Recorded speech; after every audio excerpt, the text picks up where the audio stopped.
If you are a Sigma INFJ who can read everyone in the room yet still feels understood by no one, this video will finally explain why. There is a particular loneliness that comes with seeing too much.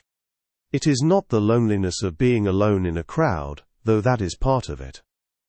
It is the loneliness of standing in a room full of people whose inner worlds you can map with frightening accuracy, whilst your own remains a territory no one thinks to explore. You watch the micro-expressions flicker across faces, like pages turning in books written in languages only you seem to read. You feel the emotional current shift before anyone speaks. You know what they will say before they say it, what they need before they ask, what they fear before they name it. And yet, when you open your mouth to share what moves in the depths of your own psyche, you are met with blank stares, polite nods, or worse, the glazed look of someone waiting for you to finish, so they can return to lighter things. This is the paradox of the Sigma INFJ, the empath who reads the world like a sacred text, while remaining a mystery that no one bothers to decode. Carl Jung wrote that the privilege of a lifetime is to become who you truly are, but he did not mention that the first price of that privilege is often a profound sense of being unseen. For the Sigma INFJ, this is not occasional melancholy. This is the texture of daily existence. You are the one people come to when their lives unravel, when they need someone to hold space for their chaos, when they require a mirror that reflects not just their surface but their shadow. You do this work instinctively, without fanfare, because you cannot not do it. Your intuition is not a party trick. It is the way you breathe. But intuition flows in one direction for you, outward into the world, and the world rarely thinks to turn that same attention back. What results is a chasm between what you give and what you receive, between how deeply you see others and how shallowly they see you. This is not bitterness speaking. This is recognition. The Sigma INFJ does not seek pity. They seek understanding of why this pattern repeats, why the gift of insight so often comes wrapped in the curse of isolation. To understand this paradox, we must first grasp what makes the Sigma INFJ distinct from the broader INFJ identity. The traditional INFJ is rare enough, comprising barely 1% of the population, but the Sigma INFJ represents an even more unusual crystallization of that type. Where many INFJs find their place within communities, social structures, or causes larger than themselves, the Sigma INFJ operates from the margins. They are the lone wolf archetype, the one who neither seeks nor requires external validation to function. Nietzsche spoke of those who must create their own values because the values of the herd do not align with the contours of their soul, and this is the existential position of the Sigma INFJ. They are not antisocial. They are selectively social. They are not cold. They are deeply feeling but fiercely boundaried. They move through the world with an autonomy that unsettles people accustomed to more conventional forms of connection. And this autonomy paradoxically sharpens their ability to read others whilst simultaneously erecting a wall that others rarely scale. The Sigma INFJ sees the world from outside the patterns that bind most people. They notice what others overlook because they are not embedded in the same social scripts. However, this position of outsider observer, while granting them insight, also marks them as different. People sense this difference, even when they cannot name it. They feel the weight of being seen so completely by someone who themselves seems to exist behind glass. And so the Sigma INFJ becomes the confessor, the therapist, the sage, but rarely the friend who is known in return. The first reason Sigma INFJs can read everyone but feel understood by no one lies in the nature of their intuitive function itself.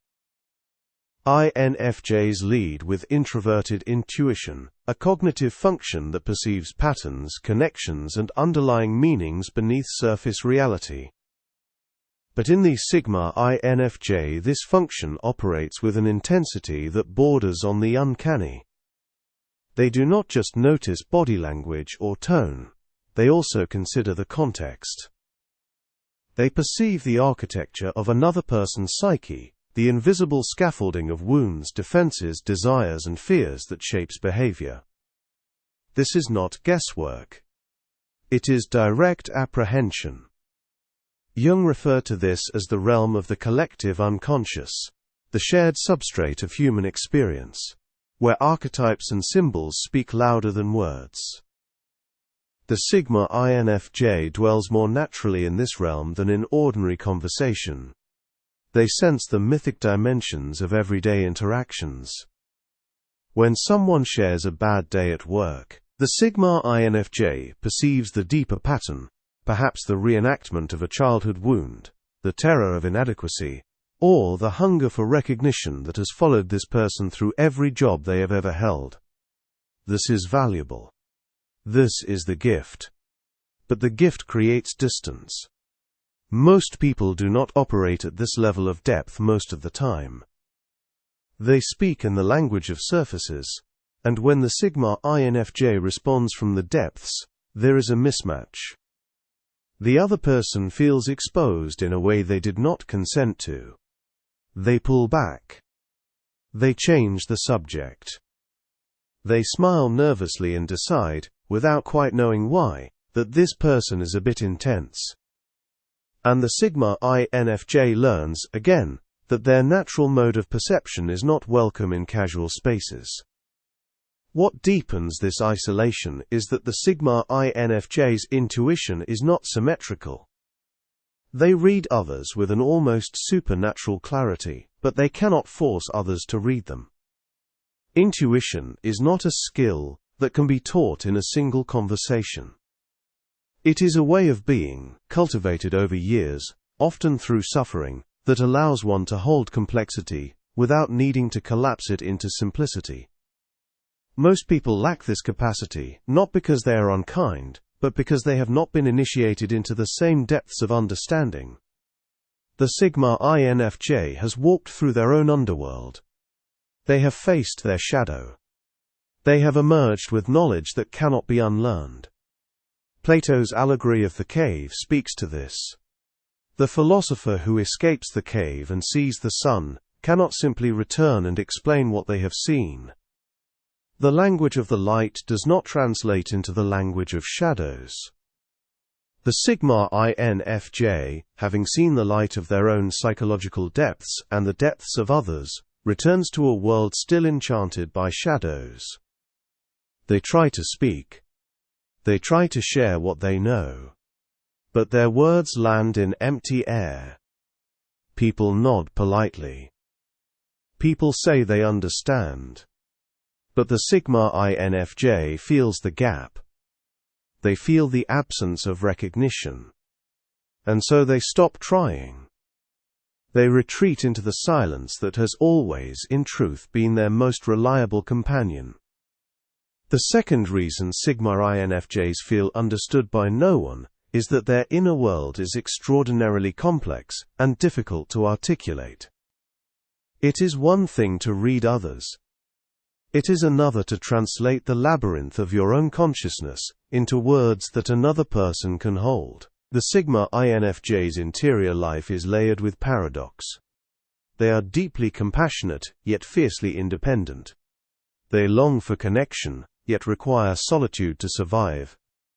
They see the beauty in humanity, whilst being acutely aware of its capacity for cruelty and self-deception. They feel everything intensely yet have learned to wear masks of calm. These contradictions are not flaws.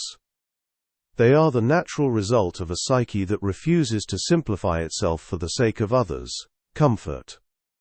But paradox confuses people. People want you to be one thing. They want clear categories. Are you warm or cold? Social or solitary? Optimistic or cynical? The Sigma INFJ is all of these at once, depending on context, mood, and the depth of the relationship. This makes them unpredictable in ways that unsettle those who prefer stable, easily understood personalities.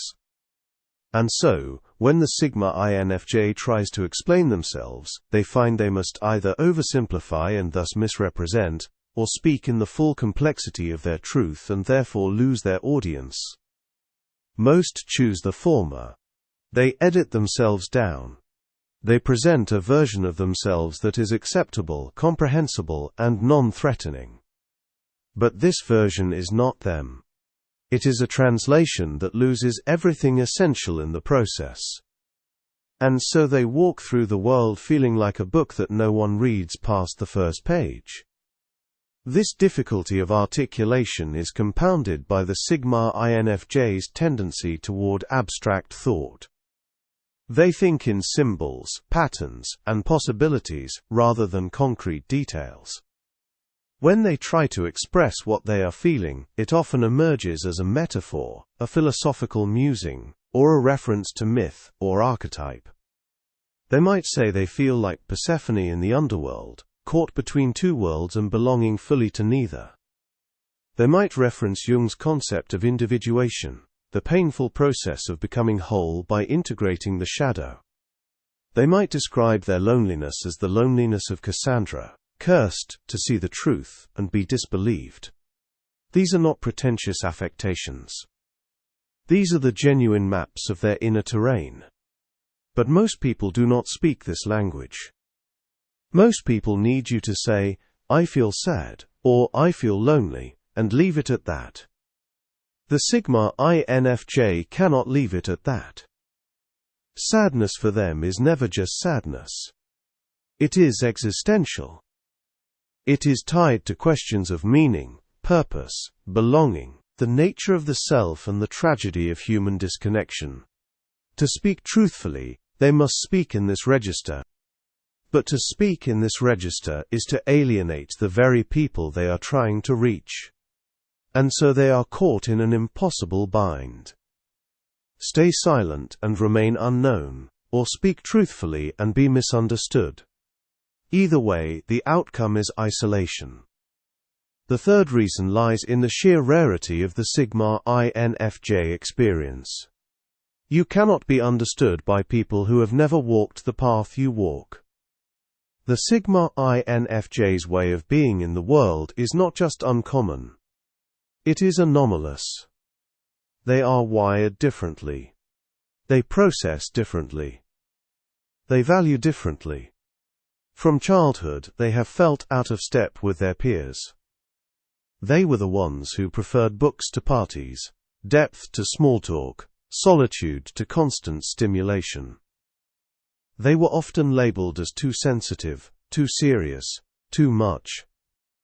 They learned early that their intensity was something to hide, that their need for meaning was not shared by most, and that their questions about life, death, and purpose made others uncomfortable. And so they adapted. They learned to code switch.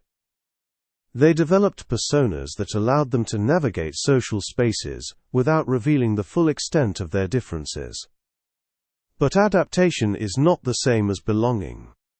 The Sigma INFJ may learn to mimic normalcy, but they never stop feeling like an exile in a foreign land. And this sense of exile is reinforced every time they encounter someone who does not see them. Every time they share something meaningful and receive a shallow response. Every time they reach for depth and are handed distraction. Every time they look for a mirror and find only a blank wall. The pain of this is not that people are cruel.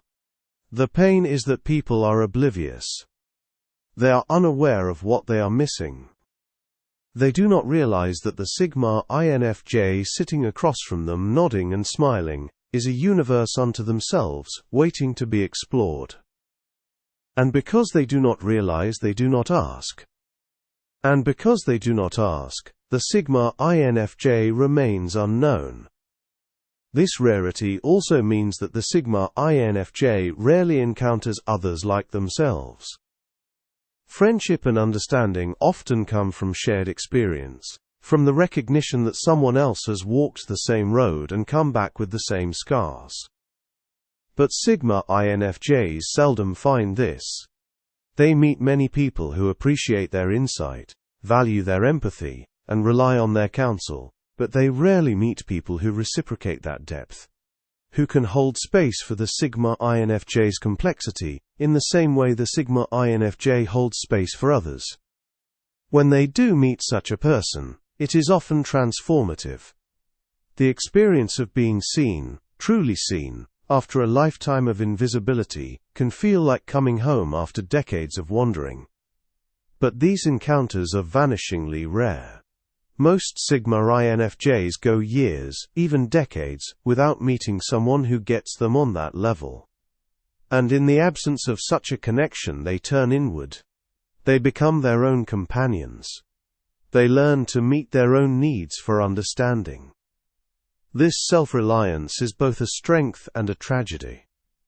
It is a strength because it enables them to survive in a world that does not provide them with what they need. It is a tragedy because it locks them even further into isolation, making it harder to trust that anyone could ever bridge the gap. The fourth reason Sigma INFJs feel understood by no one is that they are acutely aware of the performative nature of most social interaction. They see the masks people wear, the scripts people follow, the roles people adopt to navigate the world. And they see that very little of what passes for communication is genuine. Most conversation is transactional. Most friendships are alliances of convenience. Most intimacy is shallow. The Sigma INFJ knows this because they can see beneath the performance. They can feel when someone is being authentic, and when someone is merely going through the motions. This awareness makes it nearly impossible for them to engage in the same performances. They cannot engage in small talk with genuine enthusiasm. They cannot pretend to care about things they find meaningless. They cannot fake closeness they do not feel. This is not snobbery. This is integrity. The Sigma INFJ has a deep respect for truth, and they cannot betray that respect by participating in the collective pantomime of surface-level socializing. But this refusal comes at a cost.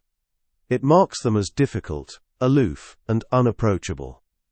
People sense that the Sigma INFJ is not playing by the rules, and this makes others uncomfortable. It raises questions people would rather not ask. If this person is not performing, does that mean I am performing? If this person sees through the masks, does that mean they see through mine? The answer is yes. The Sigma INFJ does see through the masks, and most people would rather avoid anyone who holds that mirror. What makes this even more painful is that the Sigma INFJ is not opposed to connection. They long for it. But they long for authentic connection, not the facsimile that most people offer. They want to talk about what matters. They want to be vulnerable without being judged. They want to share their fears, their doubts, their strange and complicated inner worlds, and have someone stay with them. But staying requires a kind of courage and curiosity that most people lack. It requires the willingness to sit with discomfort, to abandon small talk, to risk real intimacy. And most people are not willing to take that risk, especially not with someone who radiates intensity and depth. And so the Sigma INFJ is left with a choice. Lower their standards and accept shallow connections, or maintain their standards and remain alone. Many choose the latter. They would rather be alone than feel lonely in the presence of others. But this choice does not erase the longing. It simply buries it. And buried longings have a way of surfacing in the quiet hours, in the moments when the Sigma INFJ is too tired to maintain their defenses, when they allow themselves to feel the full weight of what it means to be seen by everyone and known by no one. The fifth reason is that the Sigma INFJ's empathy creates an imbalanced dynamic in relationships. Because they can read others so clearly, they often anticipate needs, offer support, and provide insight without being asked. This is their gift, but it is also their trap. People become accustomed to receiving from the Sigma INFJ without thinking to give back. The relationship becomes one-directional. The Sigma INFJ becomes the helper, the listener, the wise one, and the other person becomes the helped, the heard, the one who receives wisdom. Over time, this dynamic calcifies. The other person does not think to ask how the Sigma INFJ is doing because the Sigma INFJ appears to be fine. The Sigma INFJ appears to require nothing. They are composed. They are strong. They are always there when you need them. But this is an illusion. The Sigma INFJ needs just as much as anyone else. They simply hide it better. They have learned that showing need often results in disappointment, so they have stopped showing it. They have learned that people are more comfortable with them as the giver than as the one who receives, so they accept that role, but accepting that role does not make it sustainable. Eventually, the Sigma INFJ looks around and realizes that they are surrounded by people who take but never give, who lean but never support, who demand depth from the Sigma INFJ whilst offering only surface in return. And they feel the resentment rise, not because they regret what they have given, but because they realize how little they have received. This imbalance is not always conscious on the part of the other person. Many people genuinely believe they are close to the Sigma INFJ. They think they know them. However, what they know is the carefully curated version of the Sigma INFJ that has been tailored for their consumption. They know the empathetic listener. They know the insightful guide. They do not know the person beneath, the one who also struggles, who also doubts, who also craves the very thing they give so freely to others. The Sigma INFJ rarely reveals this person because they have learned that vulnerability is risky. People often struggle to hold it. People become uncomfortable. People change the subject or offer platitudes or, worst of all, diminish the Sigma INFJ's pain by comparing it to something trivial. And so the Sigma INFJ closes up again. They return to the role of giver. They swallow their needs. They go back to being the one who understands, because being understood feels increasingly like a fantasy. And in this way, the very empathy that allows the Sigma INFJ to read everyone becomes the wall that prevents anyone from reading them. The sixth and perhaps most painful reason is that the Sigma INFJ's depth often intimidates people. There is a shadow side to being profound, and that is the discomfort it provokes in others. The Sigma INFJ does not deal in comforting illusions. They see life as it is, in all its beauty and brutality. They have stared into the abyss, as Nietzsche warned, and the abyss has stared back at them. They carry this knowledge with them, and it changes the way they interact with the world. They cannot pretend that everything is fine when it is not. They cannot engage in toxic positivity. They cannot ignore the suffering around them or within them. This honesty, this refusal to look away makes them powerful. But it also makes them dangerous to those who prefer to live in denial. Most people construct their lives around carefully maintained fictions. They tell themselves they are happy when they are numb. They tell themselves their relationships are fulfilling when they are starving. They tell themselves they are living authentically when they wear masks so thick that they have forgotten their own faces. The Sigma INFJ simply by existing threatens these fictions. They do not even have to say anything. Their presence is enough. People feel exposed around them. They feel seen in ways they do not want to be seen. And so they retreat. They keep the Sigma INFJ at arm's length. They admire them from a distance but never come close enough to know them truly. Because to truly know the Sigma INFJ would require facing the truths that the Sigma INFJ embodies, and most people are not ready for that confrontation. This is the tragedy of the prophet, the seer, the one who dwells in the depths. You see what others cannot or will not see, and this sight isolates you. You speak truths that others need to hear but do not want to face, and this truth-telling sets you apart. The Sigma INFJ does not choose this role. It chooses them. And once chosen, it is nearly impossible to step away from. They cannot unsee what they have seen. They cannot unfeel what they have felt. They cannot dumb themselves down or numb themselves out to make others comfortable. And so they live with the consequences of their depth, chief among them the loneliness of being misunderstood. But this loneliness, whilst painful, is not without purpose.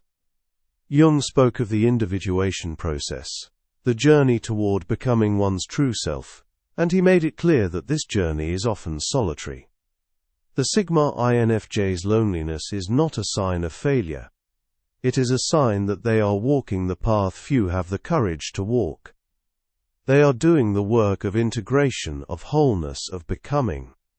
And that work by its nature sets them apart. Not because they want to be set apart, but because the work itself requires it. The Sigma INFJ stands at the threshold between worlds, one foot in the ordinary and one in the mythic, and thresholds are, by definition, liminal spaces. They are places of transformation, but they are also places of profound solitude. If you are a Sigma INFJ who can read everyone but feel understood by no one, know this: your loneliness is not evidence of your brokenness. It is evidence of your rarity.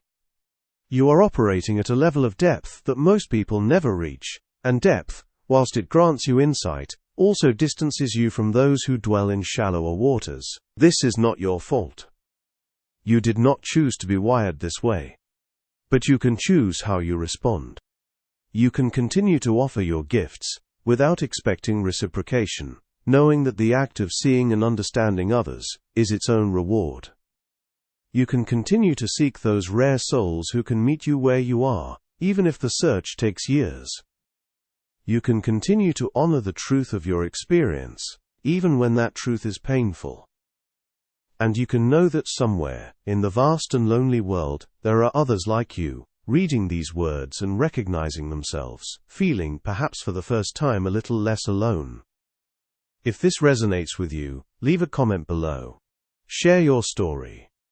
Tell me what it feels like to be the one who sees but is never seen. You are not alone in this, even if it feels that way. And if you want to continue this exploration of what it means to be a Sigma INFJ, subscribe for more insights into the paradoxes and depths of this rare identity. Together we can create a space where understanding flows both ways.